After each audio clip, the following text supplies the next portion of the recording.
Hello everyone, क्या हाल चाल, सब बढ़िया।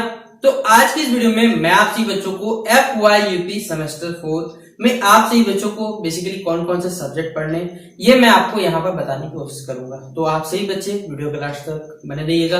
वीडियो पसंद आए तो वीडियो को लाइक करिएगा, चैनल पर अगर न्यू हुआ है तो चैनल सब्सक्राइब करिएगा, साथ में बेल आइकन पे क्लिक करिएगा ताकि इसी प्रकार पल पल की हर वीडियो नोटिफिकेशन आपको जो मिलता रहे। डिस्क्रिप्शन बॉक्स में टेलीग्राम ग्रुप, फेसबुक पेज का लिंक मिलेगा, जुड़ जाइए ताकि हमेशा कोई भी अपडेट आएगा वहां पर आपको शेयर कर दिया जाएगा। और फेसबुक पेज में कुछ पूछना रहेगा वहां पर पूछ सकते हैं। ठीक है, आप सही बच्चे अब FYUP में पहुंच चुके हैं सेमेस्टर 4। कुछ 3 सेमेस्टर के बाद आप सही बच्चों का जो ग्रेजुएशन है वो भी कंप्लीट हो जाएगा। ठीक है, FYUP सेमेस्टर 4 में कौन कौन सब्जेक्ट पढ़ने हैं? देखिए, आपने पिछले बार अगर देखा जाए सेमेस्टर 1 में एक मेजर पेपर, सेमेस्टर 2 में एक ही मेजर में पढ़ना चाहिए था, 2 पढ़ना चाहिए था, लेकिन यूनिवर्सिटी का गलती कर मैं नहीं पढ़ा, कोई दिक्कत नहीं। इस बार आपके 3 MJ यानी MJ paper 6, MJ paper 7, MJ paper 8, 3 paper पूरी मेजर पेपर है। एक पेपर माइनर पेपर है जिसको माइनर 2 भी, लेकिन अंतर पता क्या है भाई, ये वोकेशनल कोर्स है। अब बोलिए सर ये वोकेशनल कोर्स क्या होता है? मैं बता रहा हूँ, सब चिंता मत करो। एक आपको AEC पढ़ना है, जैसे कि आपने सेमेस्टर 3 में इंग्लिश रखा होगा तो भाई आपको इंग्लिश आप AEC 4 लिखो या कोच भी लिखो, उससे क्या दिक्कत है। ठीक है, एक आपको पढ़ना है BSc 2 पढ़ना है, यानी देखा जाए ऑल ओवर द लॉजिक तो आप सही बच्चों को टोटल 6 ही पेपर पढ़ना है। 3 मेजर पेपर, एक माइनर, एक AEC, एक BSc। बोलिए सर आप तो हमने डरा दी भाई, आपका 3 पेपर होगा। हाँ सर होगा 3 पेपर। अब पेपर है मेजर पेपर, यानी मार्क्स आपका जो ओवरऑल मार्कशीट बनेगा बहुत ज्यादा डिपेंडेंट पेपर है। तो कोई बच्चा मेजर पेपर को इतना हल्के से तो एकदम मत लेना। क्यों? 3 मेजर पेपर पढ़ने हैं। अब सबका सिलेबस भाई अलग अलग है। ठीक है, क्यों? साइंस बैकग्राउंड से बिलोंग करता है उसका सिलेबस अलग होगा, कॉमर्स वाला का अलग है, आर्ट्स वाला का अलग सेक्शन बिलोंग करता है। माइनर पेपर में क्या दिक्कत है पता है? ये वोकेशनल कोर्स है।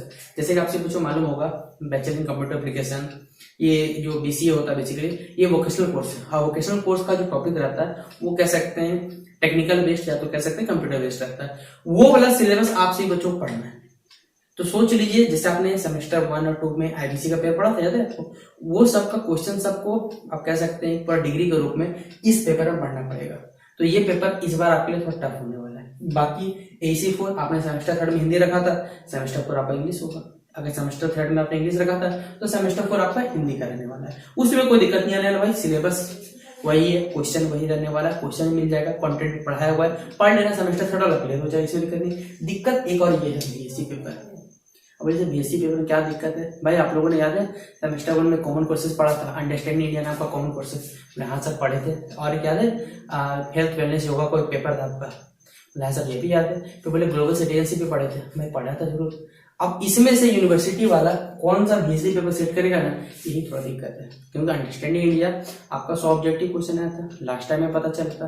अब यूनिवर्सिटी वाला अंडरस्टैंडिंग इंडिया तो आप लोग दे चुके हैं, ग्लोबल सिटीजनशिप भी दे चुके हैं। अब BSc पेपर देखिए क्लियर नहीं है कि भाई ये पेपर आपका क्या रहने वाला है। अब हो सकता है कुछ भी रख दिया जाए, अंडरस्टैंडिंग इंडिया बोल दिया जाए, या फिर इन्वायरमेंटल स्टडीज, ये भी BSc पेपर आ सकता है आपका। तो जब तक यूनिवर्सिटी अपना स्पष्टीकरण नहीं देगा हम इस पेपर पर चर्चा नहीं कर सकते। ठीक है, लेकिन 5 पेपर आपके पास हाथ में, मेरे साथ में जैसे भाई सिलेबस तो है, वेबसाइट में जाओ, डाउनलोड करो, पढ़ना स्टार्ट कर दो, ये चिंता किस बात का है। तो 5 पेपर रेडी कर लीजिए। पेपर से पहले ये पेपर मेरा डिपार्टमेंट है, ये 2 पेपर डिपार्टमेंट है, चलिए ये तीसरा पेपर मैं अपने डिपार्टमेंट रख लेता हूँ। लेकिन मेरे बात है, मैं सिलेबस का देखूंगा तभी बोलूंगा, ठीक है क्या है, क्योंकि एग्जैक्ट मुझे मैंने सिलेबस सबका चेक नहीं किया है कि वोकेशनल कोर्स के जो MN2B मतलब माइनर 2B का सेक्शन है उसमें क्या पढ़ना है क्या नहीं पढ़ना है। तो आपके पास 1 2 3 4 पेपर कंप्लीट कर रखिए, बाकी मेरी जिम्मेदारी रहेगी, जो पढ़ाना रहेगा मैं आपको पढ़ा दूंगा। ठीक है, तो ये आपका सिलेबस है, पढ़ना शुरू कर दीजिए, क्योंकि आप सभी बच्चों को मे भी जून जुलाई तक पेपर कंडक्ट किया जाएगा। चलिए तब तक के लिए जय हिंद, जय भारत।